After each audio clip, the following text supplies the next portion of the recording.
కథావాణికి స్వాగతం.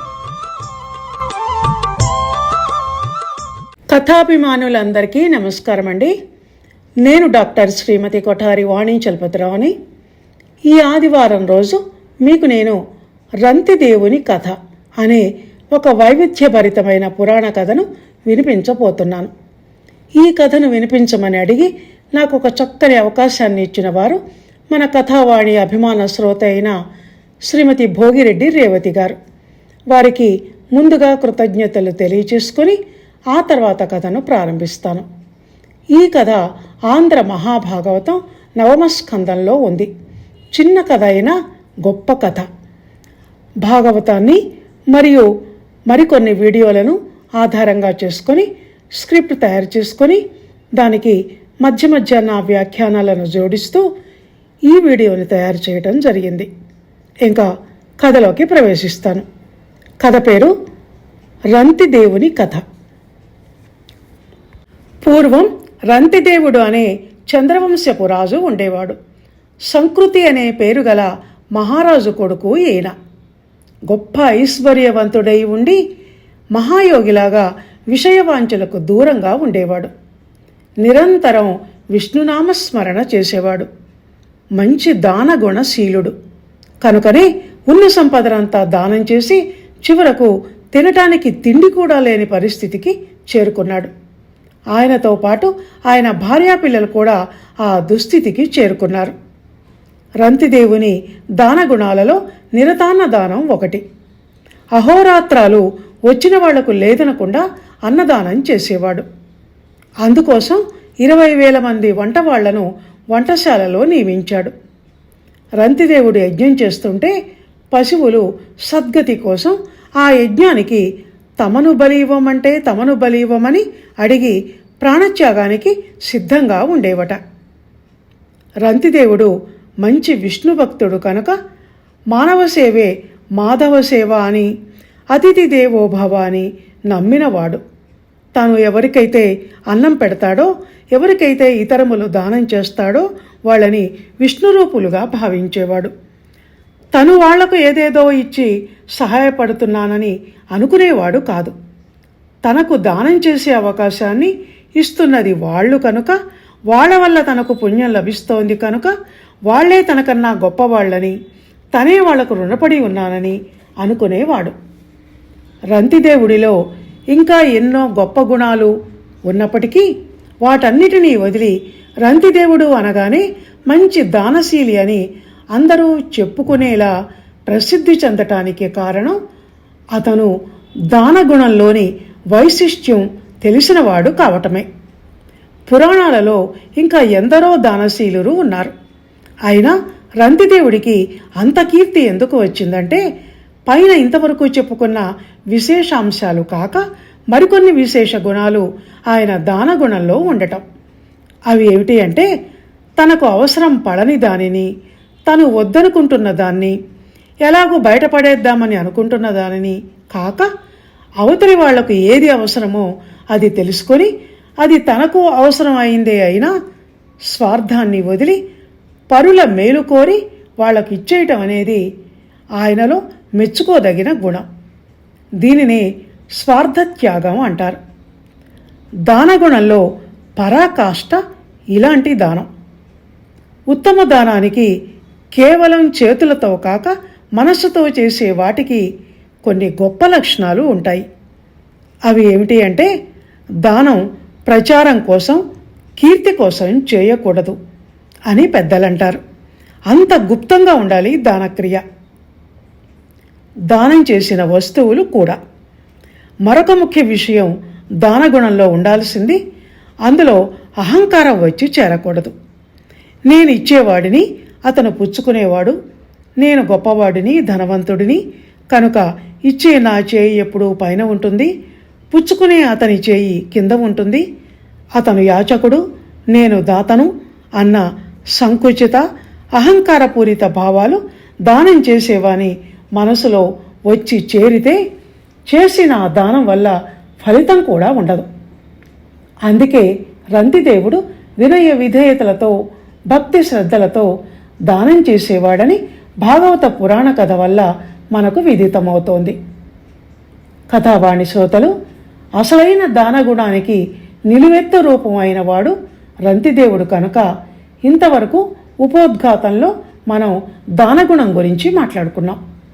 ఇప్పుడు భాగవత మహాకావ్యం చెప్పిన ఆ రంతిదేవుని కథ ఏంటో దాన్ని పద్య గద్య సహితంగా తెలుసుకుందాం.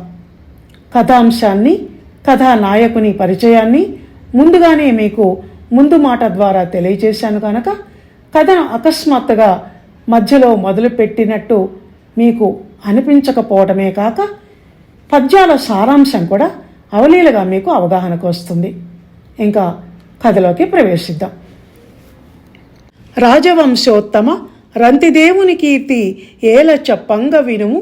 ఇందునందు ఆ రాజు తన సంచితార్థంబులన్నీయు నెడపక దీనులకిచ్చి ఇచ్చి సకుటంబుడై ధైర్య సంయుతుడై పేదయై కూడు నీరు లేక అధమస్థితి నెందేని 48 దినములు చెరియింప ఒక దివసంబు నెయ్యి పాయసంబు నీళ్లును కలిగిన బహుకుటుంబ భార భయముతోడ అలసి నీరు పట్టు నాకలియును మిక్కిలొదవ చూచి కుడవనుత్సహించే అన్న సీసము ఆటవెలిది పద్యాలతో భాగవతంలో రంతిదేవుని కథ ప్రారంభమవుతుంది. రంతిదేవుని కీర్తి వైభవం ఏమని చెప్పాలి? ఆ రాజు సంపాదించిన సంపదలనన్నిటినీ ఎడతెగకుండా దీనులకిచ్చి ఇచ్చి పేదవాడయ్యాడు. 48 రోజులు అన్నం నీళ్లు లేకుండా కుటుంబ సమేతంగా తిరగాల్సి వచ్చినా గుండె ధైర్యాన్ని కోల్పోలేదు. అలాంటి సంకట సమయంలో ఒకరోజు ఉదయం అతడికి నెయ్యి, పాయసం, నీళ్లు లభించాయి. వాటిని చూడగానే దప్పిక, ఆకలి, బాధకు తట్టుకోలేక ముందుగా అన్నాన్ని తినబోయాడు. ఇలా మునివేళ్లతో పరమాన్నాన్ని నోట్లో పెట్టుకోబోగా ఏం జరిగిందంటే, అతిథి భూసురుండొక్కడు ఆహారమడిగిన కడపక ప్రియముతో గారవించి హరిసమర్పణ మంచు అన్నంబులో సగమిచ్చిన భుజించి ఏగే ఆతడు. అంతలో ఒక శూద్రుడు అశనార్థి అయి వచ్చి పొడసూపలేదనంబోక తనకునున్న అన్నములోన ఒక భాగమిచ్చిన సంతుష్టుడై వాడు సనిన వెనుక కుక్కగమియున్ తాను ఒక్కడేతేరా ఆ అన్నశేషమిచ్చి సన్నయమున వానికి మ్రొక్కి పంప వరుసతో చండాలుండొక్కరుండరుగుదెంచి చక్క నిలిచి. రంతిదేవుడు ఆకలితో ఆవురావురమంటూ అన్నం తినటానికి కూర్చోగానే మొదట ఒక బ్రాహ్మణుడు ఆకలితో వచ్చి ఆహారం అడిగాడు. రంతిదేవుడు లేదనకుండా అతన్ని ప్రేమతో గౌరవించి హరిసమర్పణగా భావించి తన అన్నంలో సగం అన్నాన్ని పెట్టాడు. అతడు కడుపు నిండా తిని వెళ్ళగానే ఒక శూద్రుడు ఆకలి అంటూ వస్తే రంతిదేవుడు మిగిలిన అన్నంలో ఒక భాగాన్ని అతనికి ఇచ్చాడు. వాడు తృప్తిపడి అటు వెళ్ళగానే ఇటు మరోవైపు నుంచి కుక్కల గుంపును వెంట వేసుకుని మరొకడు వచ్చాడు. వాడికి ఆ మిగిలిన ఆఖరి అన్నం కాస్త ఇచ్చేశాడు రంతిదేవుడు. అంతేకాదు, మంచి మాటలాడి నమస్కారం చేసి మరీ పంపాడు. యాచకుల్లో విష్ణుమూర్తిని చూసే స్వభావం కదా మరి రంతిదేవునిది. అది అలా ఉండగా ఇక ఆయనకు మిగిలినవి నీళ్లు. ఆ నీళ్లతోనన్నా కడుపు నింపుకుందామని పాత్ర పైకెత్తి తాగబోగా ఎక్కడి నుంచో ఒక చండాలుడు వచ్చి ఎదురుగా నిల్చున్నాడు. హీనుడా, చండాలుడను, మానవకులనాథ దప్పి మానదు, అవలంబోనేరను, నీకు చిక్కిన పానీయము నాకున్బోసి బ్రతికింపన్గదే అని వేడుకున్నాడు. వాని దీనాలాపాలకు కరుణించి రంతిదేవుడు ఈ విధంగా అన్నాడు. రంతిదేవుని కథలో ఈ పద్యం చాలా ప్రసిద్ధమైంది. ఆర్తితో కూడిన ఈ పద్యాన్ని పోతన మహాకవి హృదయాన్ని తాకేలా రచించాడు. ధనం ఉన్నది దానం చేయటానికే అని భావించి సర్వసంపదను కోల్పోయిన రంతిదేవుడు చివరకు తాగటానికి గుక్కెడు నీళ్లు కూడా లేని స్థితిని తనంతట తను కోరి తెచ్చుకోవటం ఆశ్చర్యాన్ని, బాధను కలిగించేది అయినా అలాంటి దీనస్థితిలో సైతం తన దానగుణాన్ని విడకపోవటం అన్నది ఈ కథలో పతాక సన్నివేశం అనే చెప్పాలి. గొంతు పొడారిపోతున్న అంత దప్పికలోనూ ఆయన నోటి నుంచి మానవ జీవిత పరమార్థానికి చెందిన ధర్మసూక్తి వెలువడటం మరింత ఔరా అనిపించే సన్నివేశం. ఆ పద్యం ఏమిటో చూద్దాం. అన్నము లేదు కొన్ని మధురాంభువులున్నవి త్రావుమన్న రావన్న శరీరధారులకు ఆపద వచ్చిన వారి ఆపదల్ గ్రన్నన మాంచి వారికి సుఖంబులు సేయుట కంటే ఒండు మేలున్నదే నాకు దిక్కు పురుషోత్తముండొక్కడ సుమ్ము పుల్కసా అన్నాడు. ఓ అన్నా, నా దగ్గర అన్నం లేదు కానీ తీయటి నీళ్లున్నవి, దగ్గరకు రా, నీ దప్పిక తీరేదాకా తాగు. తన తోడి దేహదారులకు ఆపద కలిగితే వెంటనే వారి కష్టాలను పోగొట్టి వారిని ఆదుకోవటం కంటే మానవులకు వేరే పరమార్థం ఉందా? ఆ పురుషోత్తముడొక్కడే నాకు దిక్కు అన్నాడు రంతిదేవుడు. రంతిదేవుడు కాబట్టి ఆ మాట అన్నాడు. మనలాంటి సామాన్య మానవులైతే అలా మాట్లాడి ఉండేవాళ్ళు కాదు. ఎందుకంటే ఆకలి బాధ అన్ని బాధలలోకి భరించశక్యం కానిది. అది ఆకలితో ఉన్నవాడికే తెలుస్తుంది కానీ కడుపు నిండిన వాడికి కాదు. ఆ బాధ ఎలా ఉంటుందంటే ఆ సమయంలో ఎవరన్నా మాట్లాడించినా పిచ్చి కోపం వచ్చి వాళ్ళ మీదికి ఎగబడతాం. అంటే బాధలో కోపం వస్తుంది అన్నమాట. అంతేగాని అన్నా, నాయనా, మానవ ధర్మాలు ఇవి నాయనా అంటూ శాంతంగా సూక్తులు ఎవరు వల్లించలేరు. ఆకలి బాధకు పరాకాష్ట లాంటి ఒక సంగతి చెప్తాను, మీకు తెలిసిందే అయినా. అదేమిటంటే, కరువు వచ్చి గడ్డి గింజలు కూడా కరువైనప్పుడు ఆకలికి తట్టుకోలేక సాటి మనిషిని కూడా మనిషి చంపి తింటాడట. ఇంకా ఆకలన్నా కొంతవరకు కొన్ని రోజుల వరకు తట్టుకోవచ్చేమో కానీ దాహాన్ని మనిషి అస్సలు తట్టుకోలేడు. అన్నం లేకుండా అయినా కొన్ని రోజులు ఉంటాడేమో కానీ మనిషి నీళ్లు లేకుండా ఉండలేడు. నీళ్లు తాగకుంటే చచ్చిపోతాడు కూడా.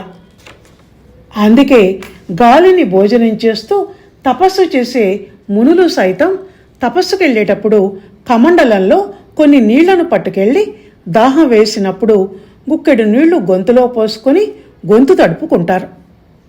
అంత కష్టతరమైనది దాహార్తి.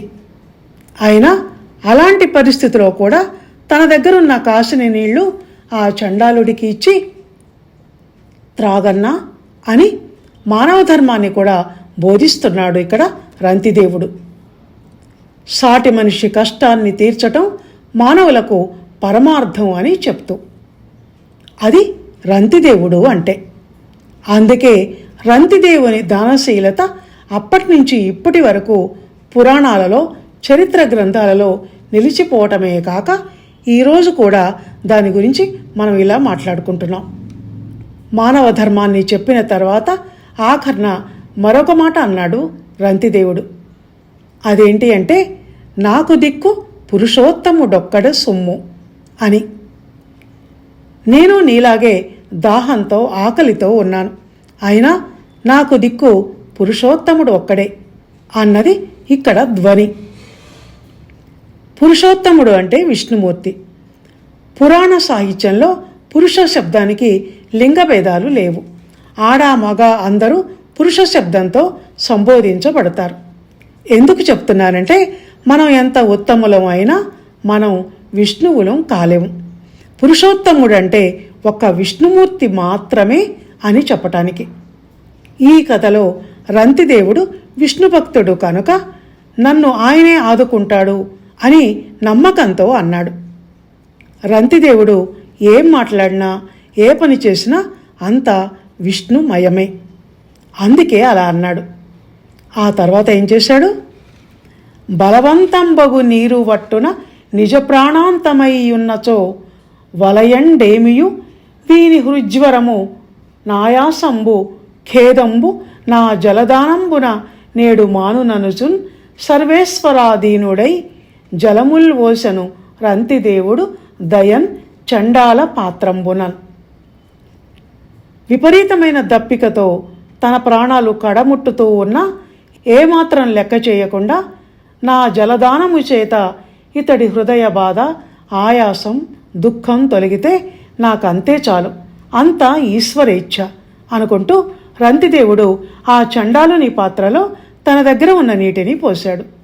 అది చూసి రంతిదేవుని దానగుణానికి మెచ్చి తమ మీద అతనికున్న నమ్మకానికి సంతసించి రంతిదేవుడికి మేలు చేయాలని అనుకొని బ్రహ్మ, విష్ణు, మహేశ్వరాది దేవతలు తమ తమ నిజ రూపాలతో అతని ముందు నిలిచి, నీ దానశీలతను, నీ ధైర్య గుణాన్ని పరీక్షించటం కోసం మేమే బ్రాహ్మడు, శూద్రుడు, చండాలుడు అనే 3 రూపాలలో ఇంతవరకు నీ ముందుకు వచ్చి ఉన్నాము. ఇదంతా విష్ణుమాయ అని చెప్పారు. ఆ మాటలకు రంతిదేవుడు అబ్బురపడి వినయంతో దేవతలకు చేతులు జోడించి నమస్కరించాడు.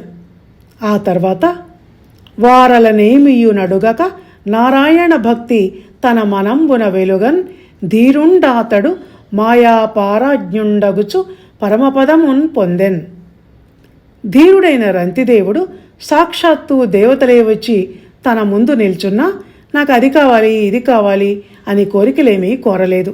అతడి మనస్సులో విష్ణుభక్తి ప్రకాశించింది. విష్ణు మాయా ప్రభావం ఎరిగినవాడై పరమపదాన్ని పొందాడు.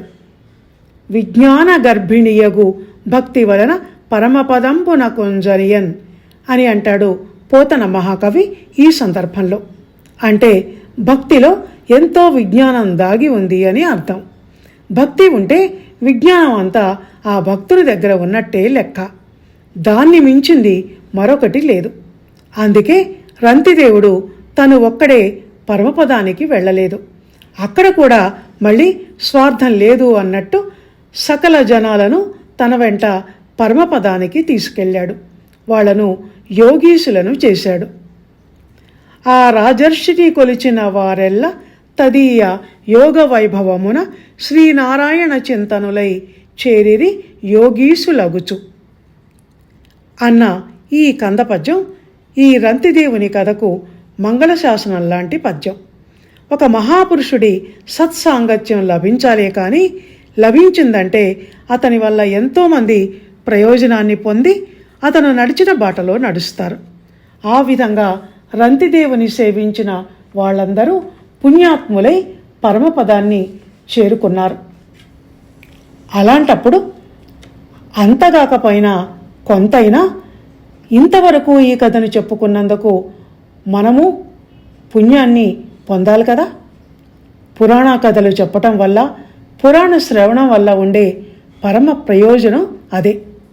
అందుకే పురాణ కథలకు పునరుక్తి దోషం ఉండదు.